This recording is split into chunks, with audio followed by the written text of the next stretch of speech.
Liver கேன்சருக்கு நல்ல ஸ் அறுவை சிகிச்சை தான் மெயினான வைத்தியம். சரிங்களா?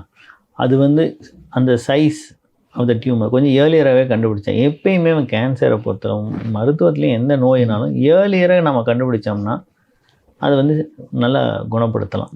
அப்போ வந்து அந்த டைமில் சர்ஜரி பண்ணி அதை ரிமூவ் பண்ணிட்டாவே நல்லா அவங்க வாழ்நாள் வந்து ஜஸ்ட் இன்க்ரீஸ் பண்ணலாம். இல்லை கொஞ்சம் சைஸ் பெரியஸாகிடுச்சு அப்படிங்கிற ஸ்டேஜில் இருந்ததுன்னா லிவர் டிரான்ஸ்பிளான்ட் பண்ணி கூட அவங்கள வந்து காப்பாற்ற முடியும். சரிங்களா? அதனால் வைத்தியம் நல்லாவே இம்ப்ரூவ் ஆகிருக்குது. லிவரை பொறுத்தளவு இப்போ வந்து வைத்தியம் இதுக்கு இல்லை அப்படின்னே சொல்ல முடியாது. ஒன்லி எப்போனா ரொம்ப லேட் ஸ்டேஜ் நம்ம தள்ளி போட்டு அந்த கேன்சர் வேறு எங்கேயாவது பரவி இருந்தால் அந்த டைமில் நமக்கு இப்போ வைத்தியம் கிடையாது. எப்பயுமே கேன்சருங்கிறது அந்த இடத்த விட்டு இன்னொரு இடத்துக்கு 4th ஸ்டேஜ்னு சொல்லுவாங்க, மெட்டா ஸ்டேஜ்னு சொல்லுவாங்க. அப்படி ஆயிடுச்சுன்னா அப்போ வந்து வைத்தியம் ரொம்ப கம்மியாயிடும்.